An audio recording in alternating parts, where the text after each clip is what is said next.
Hello, ladies and gentlemen, and welcome back to the Mentor Nation podcast. I am your host, John Abbas, if you did not know that, and I appreciate you joining me as I interview incredible people all over the world for almost 2 years now in an effort to get their most valuable wisdom and deliver it to you in a way that makes sense and in a way that you can apply it right away and get some form of a result in your life or your business. If this is your first time here, I just want to ask that you hit that subscribe button so that you get a notification every time a new episode comes out. I usually release an episode around every week or so. And I have some really, really great guests lined up, and I don't want you to miss that. I also wanted to remind you, in case you were listening to this on Apple or Google or Spotify, every one of the interviews that I've done in the last year have been video, and I publish all of these on YouTube. On the YouTube channel, just go to YouTube, type in the Mentor Nation podcast, and you can watch all of these interviews on video and not just audio if you want to do that. Now, with that being said, today I have an awesome young man, and I mean young. He's in his 20s, and he built $1 million business buying, trading, and collecting sports cards. You know, just a crazy world we live in today. And some of the guests that I've had on that are building these huge companies and things that you wouldn't even think of. Eric Michael is the founder of Major League Profits, which teaches people how to create high profit margins in an industry that has really exploded recently. You hear it all over. Gary Vaynerchuk and a lot of people, they're talking about sports cards. Well, this young man has made a lot of money doing that. He's helped a lot of people doing that. And with all of the growth in alternative asset classes these days, I just thought it would be really awesome to have him on and just have him share his story and how he's shown a lot of other people how to do it, what he looks for, how to invest. We cover a lot of things. And it's just a really great, exciting, and informative episode from a young man who's doing big things. And I hope you'll enjoy the interview. With that being said, please help me welcome Eric Michael to the show.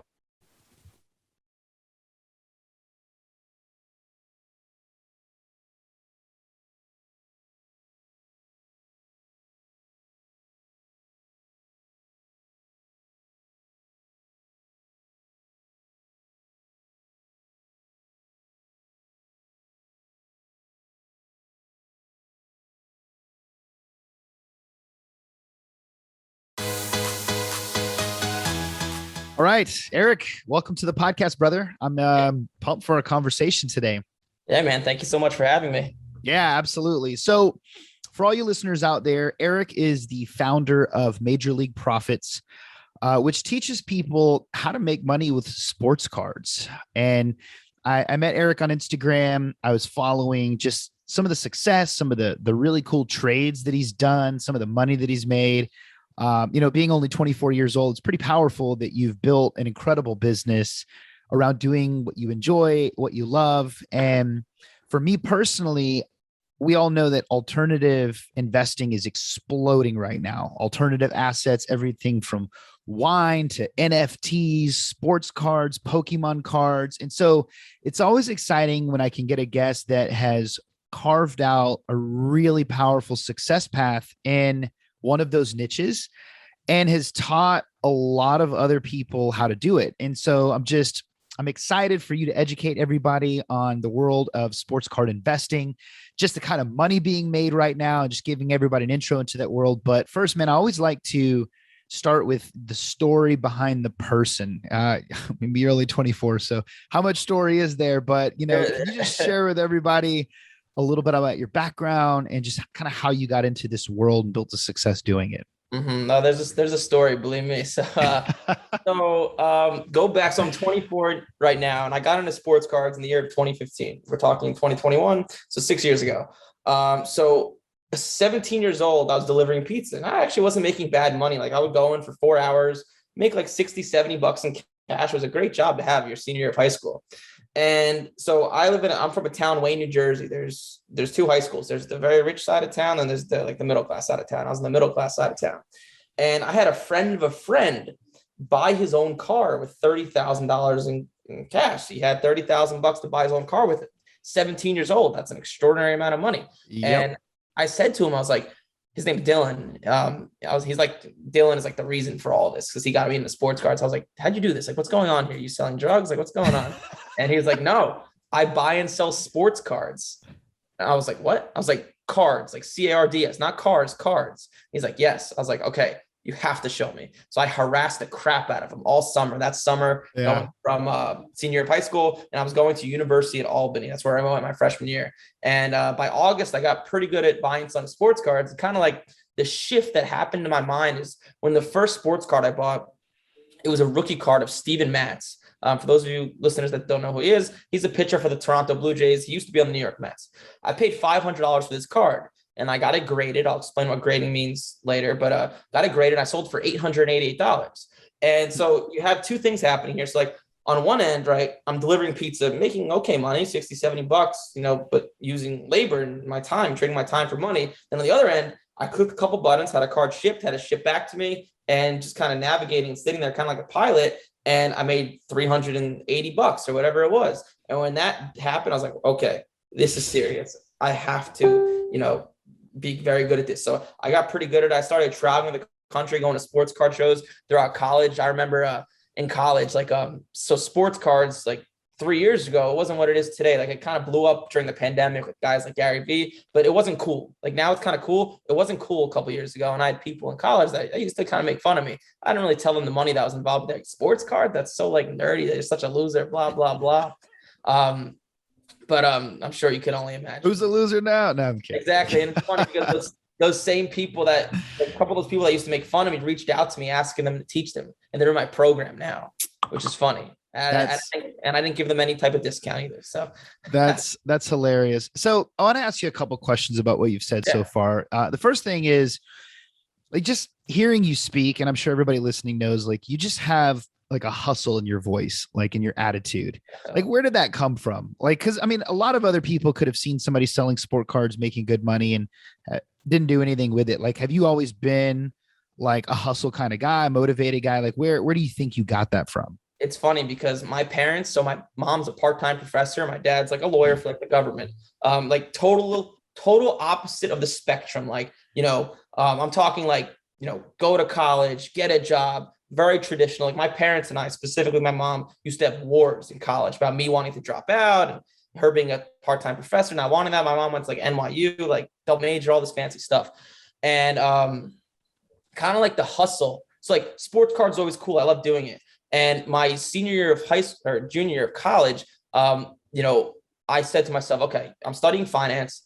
Let me try to do something with it. Because at Rutgers University, it's central New Jersey. And the goal is to get a job in New York City, a big corporate firm, all that stuff. And so I got an internship. It was I was a tax analyst. It was at a company called Atlas somethings. They sold medical devices, something like that. And I sat in a cubicle for 5 days from 8 a.m. to 4 p.m. And I hated, oh my God, I hated it more than you can ever imagine. Oh man, because I was sitting there making, it wasn't bad, $25 an hour for an internship. You can't complain with that. But I was also buying and selling sports cards. I was like, okay, I can be buying and selling sports cards now, making triple the amount of money I am, working from my computer, enjoying myself, working half the time and going to the gym at 2, 3 o'clock, doing whatever I wanted. But here I am with this boss who I think I'm smarter than to begin with, doing these just stupid tasks, Excel spreadsheet. I can go on for forever. But anyways, I ended up quitting after 5 days. And I was like, okay, that was my kick in the ass. Okay, I need to learn entrepreneurship. And that's when I started looking at other ways to make money. And I discovered drop shipping. First I discovered Amazon FBA, went nowhere, lost thousands of dollars. Then I got into drop shipping. And long story short, I was dedicated, dedicated more than you could ever imagine. Spent all day. I actually flunked out of college my last semester because I was so dedicated. And wow. I got finally, for those of you guys that don't know what drop shipping is, it's like e-commerce, just selling stuff online. But anyways, I had a drop shipping store that I actually got pretty good and I was making really good money. It was doing about $2,000 in revenue a day, about 25% profit margins. And this is right when I graduated college. So I was it was about May, or I thought I graduated, but I didn't. Turns out I failed classes. It's a long story, but I was walking during this meeting and I was look at all these people going off to get real jobs. And meanwhile, I have some employees under me, this story is going great. And long story short, I didn't do my due diligence. And it turns out the products I was selling not made the way they looked. And I ended up losing almost everything I had from this drop shipping store, from my supplier in China, just kind of basically false advertising. But that's my short stint in e-commerce and drop shipping. Man, that is crazy. So I want to pivot into your business now, your thriving business. I mean, anybody that rolls over to your Instagram sees that you're a young guy, you're traveling all over the country, all over the world. You're buying, selling. I mean, and there's some pretty big trades that you've made. So I first want to ask, like, can you let everybody know, like, how big is the sports card industry and how fast is it growing right now? I mean, is it on like a crazy trajectory, or did it kind of fizzle out after the pandemic explosion? Like, where are we at right now with this industry? Yeah, so I have a very good number example to give you. So in 2015, when I got into sports card, Mike Trout's like the best player in baseball. He plays for the Angels. His rookie card was selling for $1,700 back then, which back then it was like, whoa, like the market's going to collapse. This is the craziest thing ever. And that same card today in 2021 is worth about $20,000 to $22,000. So that's kind of the growth in the industry, just one card. And like these young players like Zion Williamson, Ja Morant, just to give you an example, like Zion Williamson has a card out there that's worth about $1 million. Okay. Just to put it out there. And like a Luka Doncic rookie card, his best rookie card, sold about 6 months back for $4.6 million. Now that's like the extreme. Yeah. During the pandemic, like it kind of went like this, and then it kind of leveled off. Like something I always tell people in sports cards, especially in my program, like the market, like sports cards, like the Wild West, right? It's very volatile. But traditionally, the way it goes is like when the market will jump up for some weird, wacky reason, then it'll drop down about 25%. Then it'll go stall a little up and down. Then it'll jump up for some reason and back down to 25%, back down 25%. So like that's kind of how the way the market works. But the pandemic, it's just like just exploded. Like at one moment, like before the pandemic, like a LeBron James rookie card was worth about $5,000-6,000. 8 months later, it was almost got up to $30,000. So like it was, I didn't even understand it, but all my students are making a lot of money, so I didn't care. Yeah, sounds like the crypto trajectory. It's like it levels off and then shoots up like 1,000%, and then it levels off. It's just a wild time. So let me ask you, like, why do you think sports cards are a great investment? Like, what is it? Is it the scarcity? Like you said, a LeBron James card is worth this much. Is it because they don't make a lot of them? Like, why this industry? Okay, I have a very good answer for you. So Perfect. The thing with crypto or stocks or anything like that is it's not predictable, right? You don't know if Bitcoin's going to go up or down tomorrow, neither do I. That's right. Now, this is a great piece of advice for anybody listening to this that can hopefully make you money in sports cards. So sports cards, the people that get into sports cards and they end up losing money, they think of it like a stock, right? Let me give you an example. Like this card sitting next to me, this card of Luka Doncic, it's worth about $14,000. Now, people will buy this card and hope he plays well and it goes up, right? Just like a stock, just like, you could buy a stock of Amazon. If Amazon is a good year, the stock will go up. Now, That's the worst way to do things, okay? Because think about this. What people don't tell you in sports cards is that most players end up failing. I'll give you two amazing statistics. So like the 2013 NBA draft, out of 30 first-round picks, there's one superstar, Giannis Antetokounmpo, okay? So if there's one superstar to 30 picks, these are scouts who dedicate their whole lives to this, right? How am I going to be right? How are you going to be right? It's nearly impossible. Like, can you get lucky? Yeah, you can get lucky. Of course. But if you want to make predictable money, all these players end up failing, like 90% of them. And then another amazing stat, like 50%, like half the quarterbacks drafted in the first round are out of the league within 5 years. So it's like, you can't sit there and try to, I can't tell you how many times people come to me and say, oh, I saw this player play in college. He's going to be great. And they end up failing and these guys lose thousands of dollars. So that's what you don't want to do. But the predictable way to make money in sports cards without like going crazy in depth is it's very volatile. Like, it's a very, very volatile market. So like it goes in swings. So like I'll give you an example, like basketball, for example. Basketball, the season started about 2 weeks ago from when we're talking right now.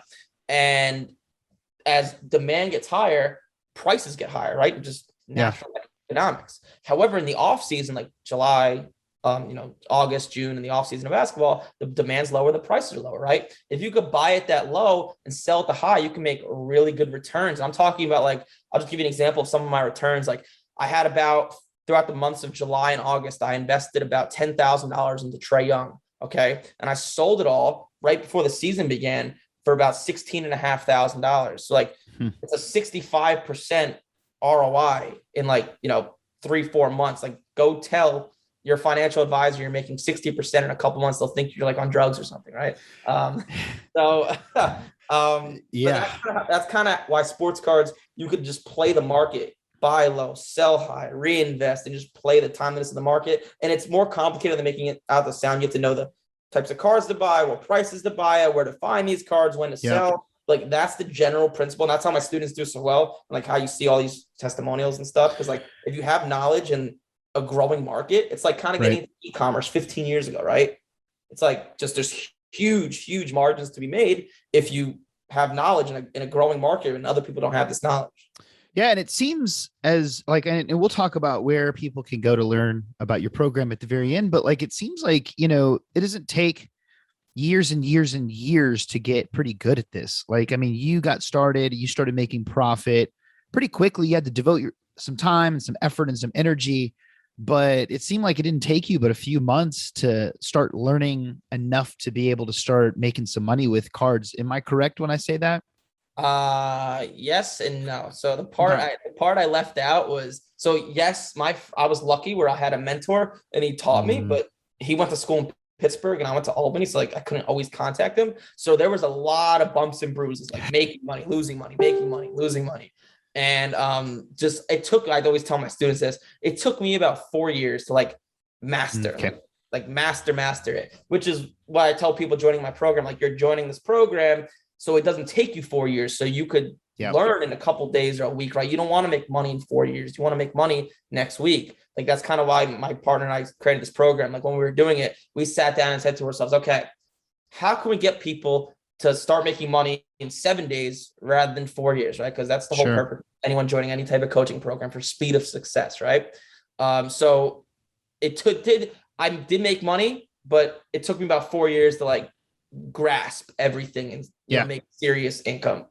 Yeah. So, okay. I have a few specific questions. Like what's been your best trade ever? Oh man. So you want my best and worst? I'll give you my best and worst. Yeah, I want your best and your worst.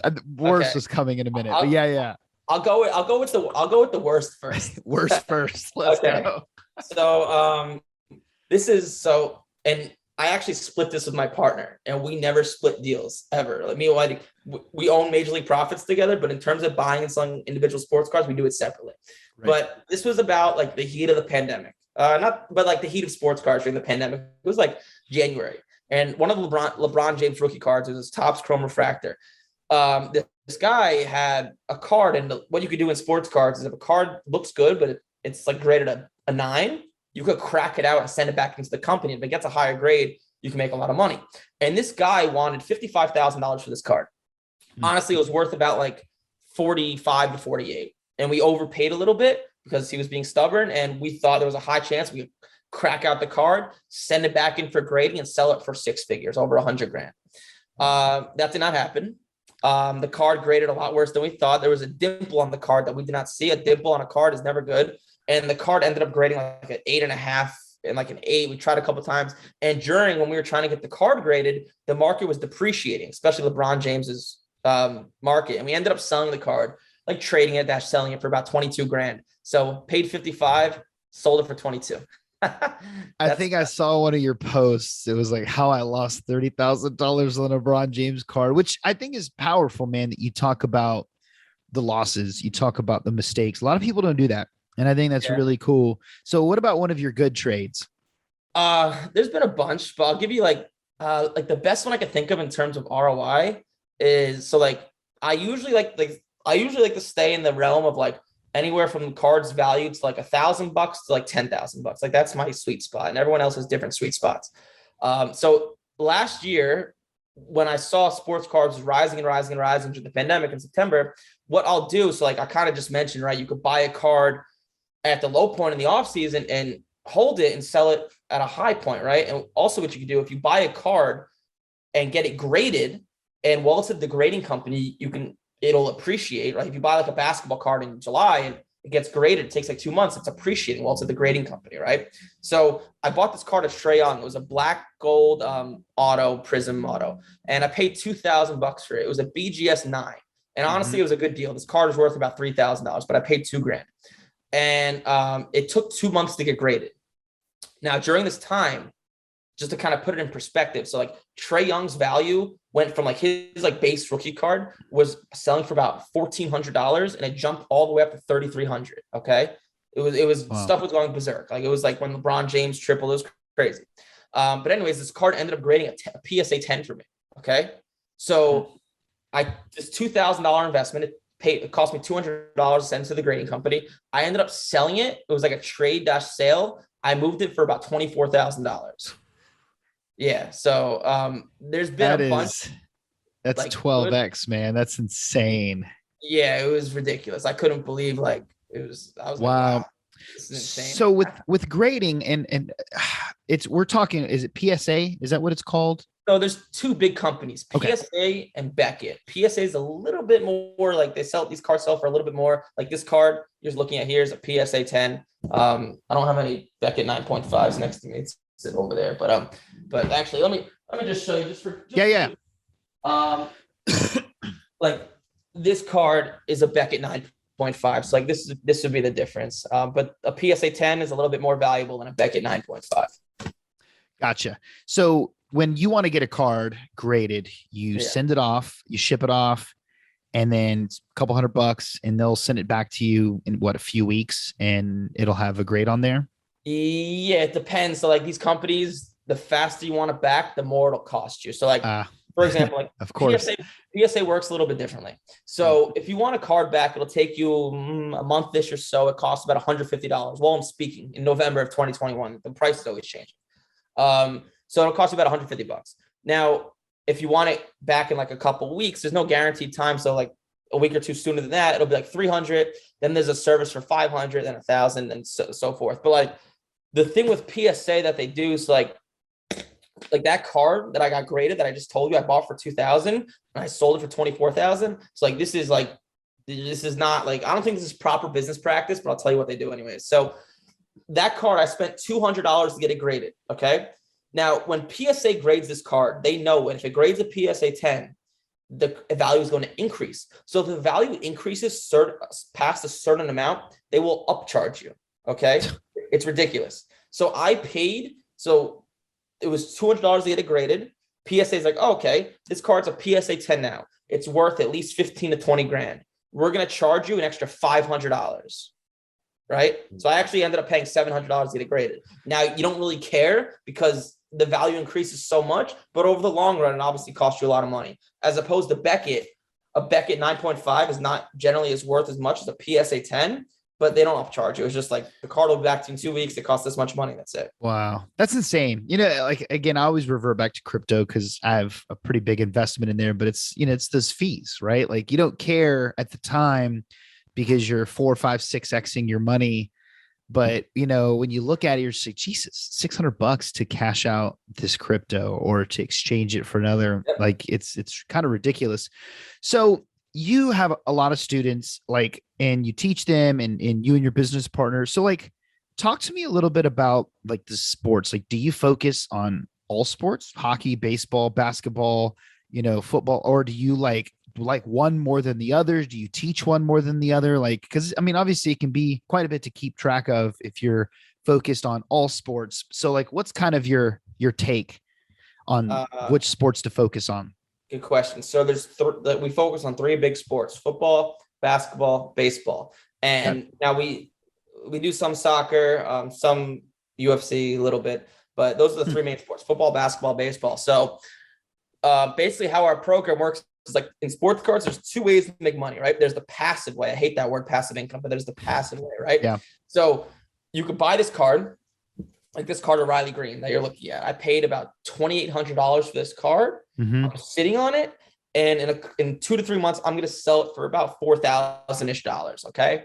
So that's the passive way, right? I bought it, it's sitting on my desk, and that's it. Now I'm going to take my baseball investments, sell them when the time's right, and transition into the next sport, which will be football and then basketball, and keep it going. We call it our sports card flywheel system. So that's the passive way to make money. Then the active way to make money would be like this Josh Allen card. I paid $1,000 for it. It graded a PSA 10. Now it's worth about $3,000 to $3,500. So that's a little bit more time intensive. You have to find cards to grade. You have to prep them, send them to the grading company. But those are like the two different ways to make money in sports cards: passive and active, I call it. But yeah, you have both those wheels turning, you'll do very well. But to answer your question simply, it's football, basketball, and baseball, and some soccer. Awesome. So, and I don't want to have you give all your secrets, but like, I just want to kind of give everybody a little bit of an idea. You don't have to name all of them, but like, where do you, I mean, I'm assuming to get really good deals, as if with any industry, I mean, you have to buy from everywhere, wherever you can get a really good value or get a card undervalue. Like, what are a couple of the places that you really focus on or have had success buying cards? Gotcha. Good question. So now the big ones: eBay, Instagram, Facebook, and my personal favorite, which is what I do, is sports card shows. That's why I'm always traveling all over, because like at a sports card show, like the beautiful thing about it is you could go there and within 2 days make 3 weeks worth of purchases it would have taken you online. Because go to a sports card show, you can negotiate in a second rather than going back and forth on Facebook and them not responding and you taking it forever. But those are the big spots. Now, so you said good deals. So yes, we all love a good deal, but it's very difficult. Like if someone's selling this card, let's say this card, like someone has this card, it's worth $14,000, right? If someone owns a $14,000 card, they know what it's worth, right? They're not going to give it to you for 10 grand or 11 grand, right? Yeah. So the beautiful thing about what I do and what we do is you can, like, if it was the right time to buy this card, you can pay $14,000 for, or $13,500, and you know it's going to go up in the coming months and sell it for 17, 18, 19,000. You don't need good deals because my students and I know the way the market works. So like, that's why it's not so time. I can go out there and tell you to go find a card at half off. Good luck. It's probably not going to happen. That's why we just kind of sit there and time the market. Gotcha. That's really cool. And a lot of people, I think, in investing, they don't really understand that. You know, my biggest holdings are in stocks, and I'm not a trader. I'm not a day trader. I don't do it, but you know, I just time logic, right? Like that's really all it comes down to. When interest rates go down, buying real estate investment trusts are really good. When they passed that infrastructure bill recently, it's like, you know, companies like Caterpillar who make, equipment, and like companies like that go up. You know, I just use the same logic as you do. That's really cool. So I just have a couple more questions, man. My next question is like, to somebody that's listening to this and they're like, you know what, like I want to learn a little bit. I'm not opposed to buying a course or getting involved in a program, but like, what are one or two like decent free resources that are out there for somebody just to get a taste and to learn a little bit more about this world? Like, is there anybody that you follow, any YouTube channels out there, like anything out there, even maybe some of your stuff that you think is a good place to start for somebody? Yeah. So good question. So, I mean, honestly, like there's people out there of like vlogs and stuff of them showing off big cards they're purchasing, but it doesn't really help. I don't want to toot my own horn, but we're the only people in the world that train people and teach people on this stuff. So like I have like a million free videos out there and resources and vlogs of me explaining why I'm buying something and this and that, or actually the best place I would go is probably my Facebook group. You can just type in Major League Profits. You'll see it on Facebook. I drop content in there every day, just giving people free advice, what you should be buying, what you should be selling, purchases I've been making and the reasoning behind it. Just that's probably the best place. I know it's a clouded answer because no, that's perfect. That's exactly what I was looking for, is like a place where people can go to start to, you know, just to nibble before they bite on like just an introduction to this world. Because, and well, that brings me to my next question. Like, what do you see the future of sports card? Do you think it's going to continue on this rapid rise? Do you like, or like you talked about earlier, big rise, levels off, big rise? Do you think it's going to continue like deep down this trajectory? Yeah. So the reason sports cards have gotten bigger and bigger is for two reasons. One, well, you have the pandemic, so everyone was bored at home just clicking buttons on my computer all day. That's That's number right. one. And then number two is so you have the globalization of sports, right? In sports cards, um, you'd be shocked how many times you would sell or buy a card from somebody in the Philippines or Asia or Europe or all over. Hmm. Because the reason being is these sports are globalizing, right? Like LeBron James is a global icon, right? He's globally known, and these companies are pushing their marketing overseas. Like the NFL has games in London, MLB has games in Japan and Mexico, NBA has games all over the world, especially in China.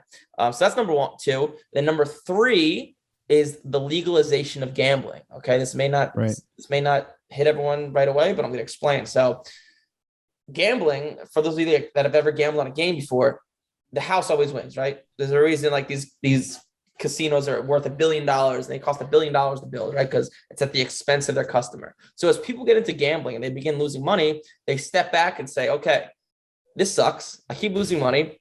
How can I get myself involved in sports? What's not going to lose me money and I don't have to pay a casino all the time? Sports cards.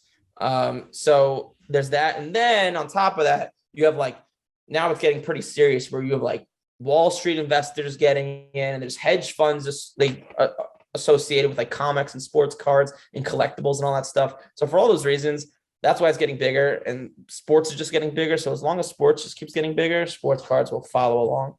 That makes sense. So to somebody that is sitting on maybe an attic full of old cards or some old collection, like what do you recommend? They just go get I don't know what the current way to do it is. I know with basketball, when I was a kid, I would just get a Beckett book and go one by one and just look at cards. Is that still kind of the way to do it? No, definitely not. That's definitely not the way to do it. Enlighten us, please. So if you want to see what your card's worth, you can just look at recent sales on eBay because the value of a card's always changing. And then if you have an attic full of cards, I'll make it there's good and bad.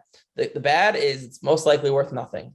Because like cards from the 70s, 80s, and 90s, it's considered the junk era. Okay. And because these cards were massively overproduced, so like they're worth nothing, especially baseball cards. The good news is there are some cards that are worth something, like basketball, like Michael Jordan, Allen Iverson, Kevin Garnett, like these cards from the 90s. If you have any of that stuff, it could be worth a lot of money, as along with like a Michael Jordan rookie card from 1986. But other than like basketball from the 90s and MJ's rookie, it's not worth anything.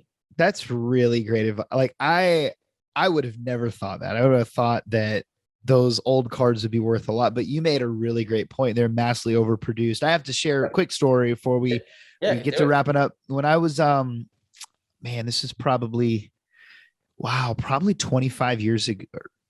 Yeah, 25 years ago. I was like maybe 13, 14. I had this starter hat back when starter was like the thing, like those big goofy starter jackets and starter hats. I don't even know if there's still a company, but I had a Chicago Bulls starter hat. And I traded this kid this hat for like 60, like a book full of Michael Jordan cards, all different. Oh, wow. And some of them were worth pretty good money. And when I joined the military after high school, I left the collection at home. My brother and my dad helped my dad move and left it in the back of a truck, and it got rained on, and ruined all of them. And I have no idea what cards they were. I highly doubt there was a rookie in there, but there were some that were worth some money in there. And I just that was like me losing money. So I want to finish with just having you share. You have a Facebook group. You have a lot of content. Where can people go to access your content? What's the best place to go? Where should they start?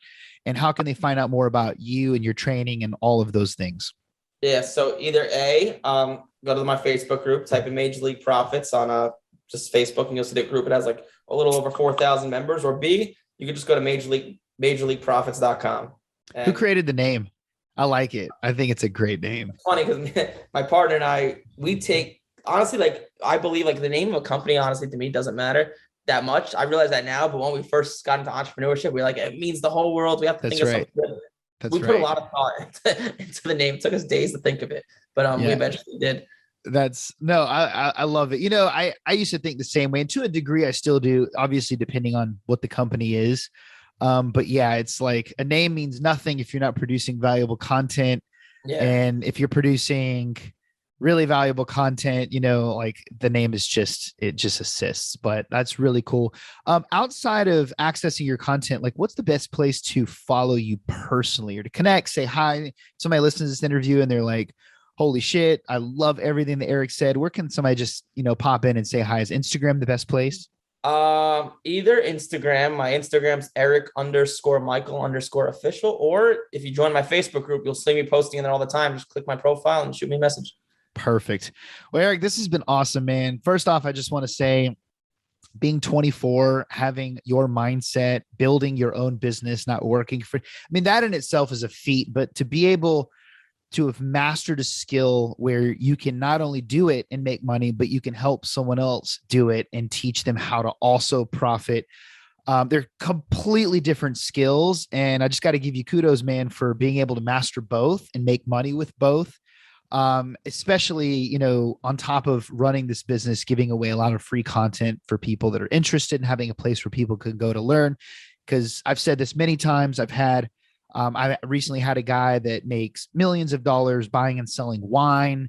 I've had somebody do it with everything from crypto to real estate. I just made a huge investment into art. There's this company that it's called masterworks.io where they'll buy Picassos or they'll buy like really rare 10, 20, $30 million paintings. And then they'll create a corporation around it and they'll sell fractional shares where you can buy percentages. And I just love this world, man. And sports cards, obviously Gary Vee has made it uber famous. He pushes it like all the time. And I just I don't know, like he's NFTs and sports cards are like his thing right now. So I just think it's really cool, man. Got to give you kudos. I'm excited to publish this interview. And I just want to thank you for your time and sharing a lot of really cool facts and knowledge with all the listeners today, man. Thanks for being here.